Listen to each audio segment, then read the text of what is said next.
बोले मैदान का युद्ध करना है कि रूम कक्ष का युद्ध करना है? बोले कक्ष का युद्ध क्या मतलब? भैया दो प्रकार की स्थिति है। कैसे? बढ़िया सामने गाजर का हलवा रखा हो, उसमें बढ़िया ऊपर से बढ़िया पीसी हुई काजू बादाम पिस्ता पड़ा हो, और महाराज है थोड़ी सी घी की लपेट हो महाराज, और फिर कहें कि हम गाजर का हलवा नहीं खाते, तो माने कि नहीं खाते। अब महाराज सूखी रोटी सामने रखी, बोले हम तो गाजर का हलवा नहीं खाते, सो मिलेगी तो खाएगा महाराज, अब मिलवे नहीं करेगी तो क्या खाएगा? तो स्थिति तो दो है। भगवान कहते हैं मेरे सामने एक सुंदर स्त्रियां हैं, इसके बावजूद भी मुझे इन्हें देखकर काम वासना नहीं आएगी। ये वास्तविक युद्ध है,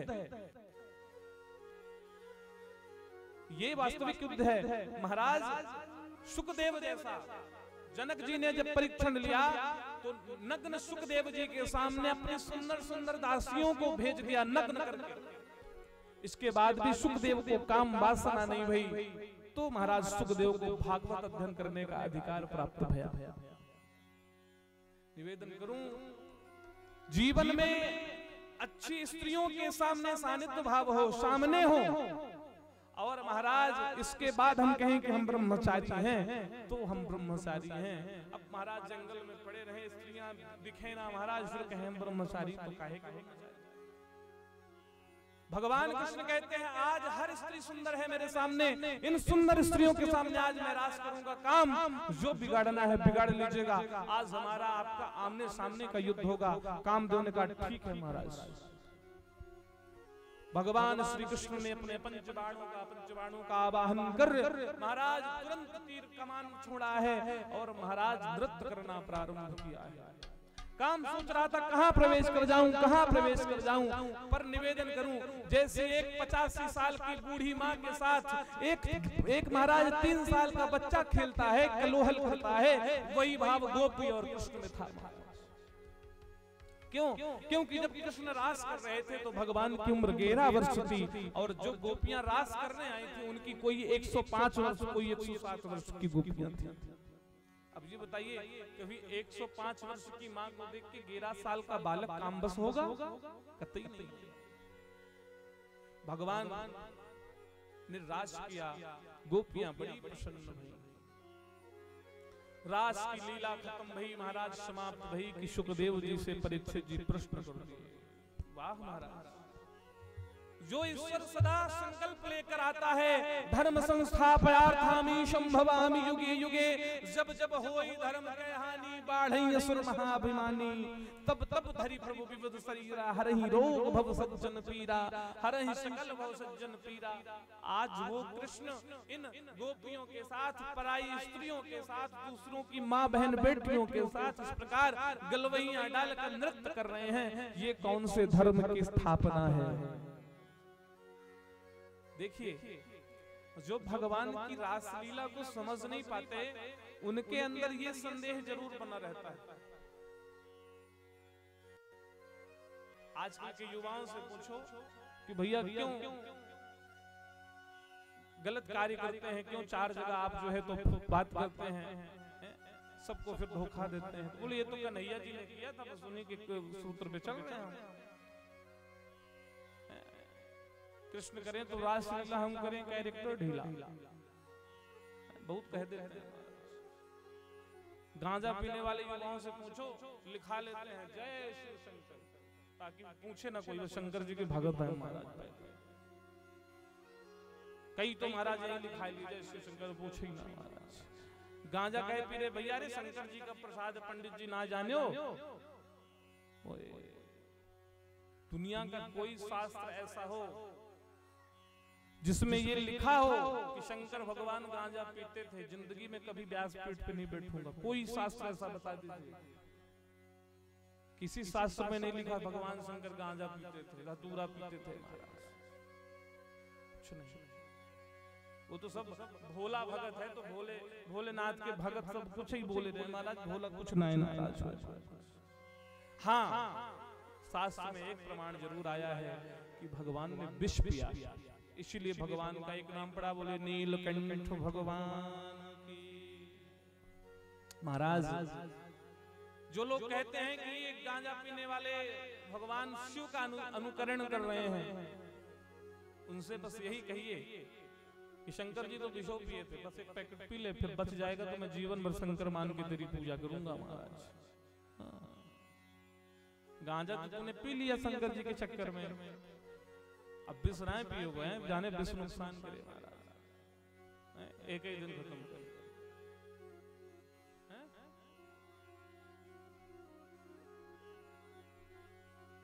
बोलो राधे राधे। महाराज निवेदन करूं, भगवान का अनुकरण क्या करना है क्या नहीं करना, इस विषय का भी ज्ञान होना चाहिए। नकल कैसे करनी है, कहां करनी है, इस बात। एक विद्यार्थी पेपर देने गया, गधा टाइप का विद्यार्थी था, नकलची एक नंबर का, हमेशा आगे वाले को देखे, बस आगे वाले को पटा ले, कुछ दे ले। निवेदन करूं, विद्यार्थी वो गया, पेपर देने लगा, कॉपी बैठी, पेपर कॉपी लिखने लगा, और देखा कि महाराज सामने वाला लिख लिया, तो बस उसकी कॉपी दिया, देख लेंगे बाद में, दे दो। कुछ विद्यार्थी तो ऐसे होते हैं कि देगा नहीं, बाहर मिलेगा। अब विद्यार्थी से महाराज अब दूसरा पेपर दे ही ना पाएंगे, गोड़ हाथ तोड़ देगा महाराज, दिखाई दो इसको महाराज, दे दिया कॉपी। अब गलती से सामने वाली की कॉपी में पलटाते हुए जल्दी में मक्खी मर गई थी महाराज, दब गई थी कॉपी पे। तो जो नकल करने के लिए कॉपी लिया था उसको लगे भगवान ये किस प्रश्न का उत्तर है, उसे लगा ये किस प्रश्न का उत्तर है भगवान। पर अब लिखा है इसने, ये बहुत पढ़ा लिखा आदमी है, ये किया है तो करना तो अपने को पड़े, नंबर कट जाएंगे। अब लगा तमाम मक्खी ढूंढने महाराज, अब मारे मक्खी जल्दी पकड़ने लगो तो मक्खी ना मिले महाराज, धोखे से भले ही मर जाए। अब वो ढूंढने लगा मक्खी, बड़े मुश्किल से एक मक्खी मारा, आप कॉपी पे चिपकाया, कॉपी बंद किया, दे दिया। तो नकल कैसी करनी है, किसकी करनी है, ये भी ज्ञान हमें होना चाहिए। नकल करना अच्छी बात है, पर गुणों की नकल, राम की नकल कीजिए। प्रातः काल उठ के रघुनाथ, माता पिता गुरु ना वही माता,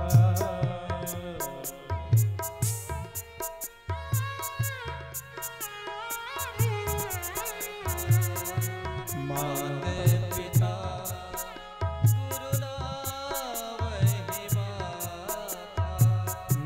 प्रातः काल उठ के रघुनाथ,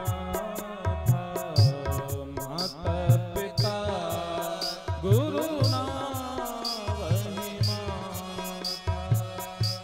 प्रातः काल उठ के रघुनाथ, माता पिता गुरु ना वही प्रातः काल उठ के रघुनाथ, प्रातः काल उठ के रघुनाथ, माता पिता गुरु ना वही माता, माता पिता गुरु ना वही माता, माता पिता गुरु ना वही माता, माता पिता गुरु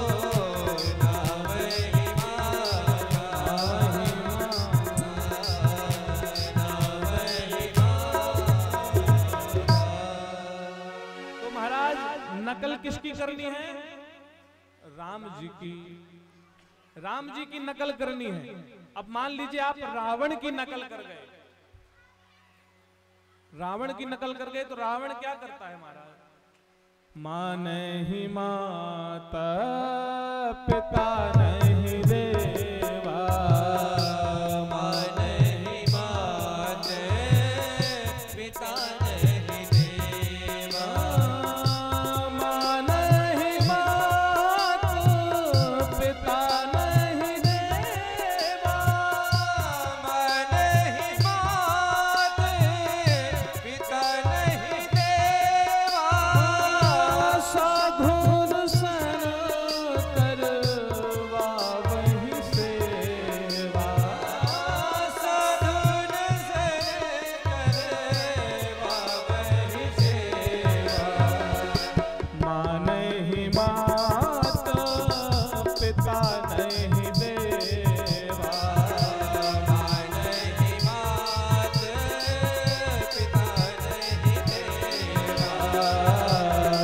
साधुन सन करवा वही सेवा, साधुन सन करवा वही सेवा।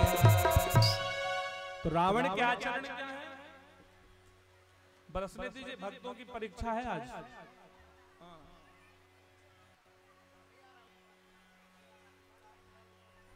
तो रावण का आचरण क्या है? बोले मां नहीं मात, पिता नहीं देवा।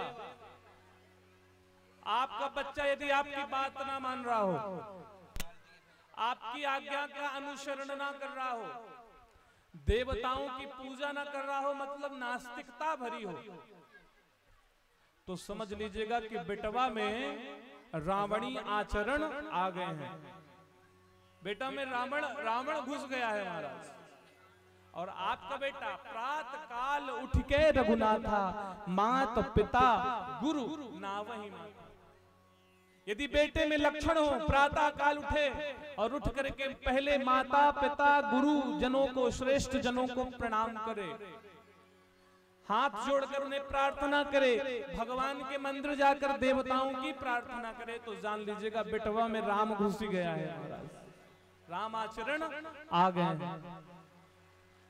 और सावधान, यदि रावण वाले आचरण हो तो समझ लीजिएगा रावण ने अपने बाप की क्या हालत की थी, और अपने माँ की क्या हालत की थी, नाना की क्या हालत की थी, कंस ने अपने बाप की क्या हालत की थी, हैं? ये आपको बताना नहीं पड़ रहा है, सब जानते हैं, आप कथवा सुनते हैं। तो महाराज यदि रावणी आचरण आ रहे हो तो उसमें जरूर सुधार लाने का प्रयास करिए। उन्हें भगवान की कथा सुनाइए, राम की कथा सुनाइए, तो बेटे को पता चले कि वास्तव में नकल किसकी होनी चाहिए, राम की या रावण की। महाराज निवेदन करूं, भगवान ने कामदेव को परास्त किया है। कामदेव को परास्त करने के बाद उन सुंदर स्त्रियों के सानिध्य में भगवान ने रास किया, पर एक सेकंड के लिए भी मेरे प्रभु श्री कृष्ण के मन में काम वासना जागृत नहीं भई। अंत में कामदेव ने हाथ जोड़ लिया, महाराज कृपा करिए मेरे ऊपर, मैं बड़ा पापी हूँ, मैं आपके ऊपर भी युद्ध करने के लिए चला आया। महाराज भगवान ने कहा माफ किया। बोले महाराज ऐसे नहीं, वरदान दीजिए। बोले क्या वरदान? बोले मैं आपके पुत्र के रूप में आना चाहता हूं महाराज। तो यही आशीर्वाद भगवान शंभु ने दिया था, किसे? रति को। काम की पत्नी कौन है? रति। कौन सा वरदान दिया था? जब यदुवंश कृष्ण अवतारा, हुई है हरणा महामहिमा, कृष्ण तनय हुई हैं पति तोरा, बचन अल्पना हुई है मोरा। भगवान कहते हैं, भगवान शंकर कहते हैं मेरा वचन मिथ्या नहीं होगा। भगवान के प्रथम पुत्र के रूप में रुक्मिणी के गर्भ से स्वयं काम के रूप में प्रद्युम्न जी का भाव होगा। निवेदन करें, भगवान ने सुंदर रासलीला जब संपन्न की तो मैंने बताया कि सुखदेव जी के सामने परीक्षित बिलबिलाए गए। बोले महाराज ये कैसा भगवान जो धर्म का आचरण सिखाने वाला, धर्म आचरण सिखाने के लिए आने वाला, धर्म की रक्षा करने वाला, धर्म संस्थापयार्थामि संभवामि युगे युगे, ऐसा कहने वाला भगवान ये कौन सा बहुत बड़ा धर्म कर रहा है? दूसरों की स्त्रियों के साथ, दूसरों की पत्नियों के साथ गलवैया डालकर नृत्य कर रहा है, ये कौन सी धर्म की स्थापना है प्रभु? तब श्री सुखदेव जी महाराज ने अपने सर पर हाथ पटकते हुए कहा, लगता है मैंने रास पंचाध्यायी की कथा किसी अपात्र व्यक्ति को सुना दिया। क्यों? क्योंकि रास की कथा सुनने वाले व्यक्ति के अंदर का काम समाप्त हो जाता है। भागवत में लिखा है, जो व्यक्ति रास पंचाध्यायी के इन श्लोकों का गान करता है उसके जीवन में कभी काम जीत नहीं सकता, काम उसे कभी नहीं जीत पाएगा, वो काम पर हमेशा विजय पाके रहेगा। तो जिन श्लोकों का अध्ययन करने के बाद, पठन करने के बाद काम हमेशा हमेशा के लिए मुक्त हो जाता है, हम काम से विजय पा लेते हैं। ऐसा प्रसंग सुनने के बाद भी परीक्षित के मन में काम प्रति भावना का संदेह उत्पन्न हो गया। लेकिन आज परीक्षित के मन में हुआ है, आज इतना ज्ञानी परीक्षित ने इस विषय को सामने रखा है। कल कोई अनर्गल व्यक्ति भी कह देगा जब भगवान ने ऐसा किया तो हम क्यों ना करें। जब भगवान ने 1 लाख गोपियों के साथ रासलीला करा तो 2-4 लोगों के साथ तो हम भी कर सकते हैं महाराज। और कभी कभी ऐसा होता है कि वेद की भाषा को ना समझने वाले लोग उसका अपोजिट करने लगते हैं, निगेटिव काम करने लगते हैं, हमारा उल्टा करने लगते हैं। एक गुरुजी ने एक शिष्य को समझाया, बेटा बीड़ी ना पिया कर। चेला ने कहा गुरुजी बीड़ी ना पीऊंगा तो मर जाऊंगा। काहे भैया? बोले लत लगी है गुरुजी। तो बोले काम करना बेटा, बीड़ी तो तू पिएगा ही, मुझे पता है, चोरी से पिए या ऐसे पिए, मैं तुझे आज्ञा देता हूं कि तू रविवार संडे की संडे बीड़ी पिया कर। अब उससे लगा ये तो गुरुजी कह दिए, गुरुजी की आज्ञा मिल गई। अब लगा महाराज पूरे हॉस्टल के बच्चों को कहने, भैया संडे को बीड़ी पीना चाहिए, गुरुजी ने कहा है। अब सारे बच्चे उसकी बात मानकर कि गुरुजी ने कहा है लगे महाराज संडे की संडे बीड़ी सुलगाने। महाराज एक दिन गुरुजी ने देखा, बोले सबके सब बीड़ी पीने लग गए का? बोले हाँ गुरुजी आपने तो कहा था संडे संडे पी सकते हैं, सो पी रहे हैं। अच्छा गुरुजी ने कहा क्यों था? गुरुजी ने इसलिए कहा था कि पहले संडे के दिन पिएगा, फिर धीरे से बोल दूंगा कि भैया 4 संडे के बाद एक संडे 5वें संडे पे पिया कर, फिर धीरे से कह दूंगा कि नहीं पीना चाहिए तो छोड़ देगा, एक अच्छा नहीं छुड़वा सकता। तो गुरुजी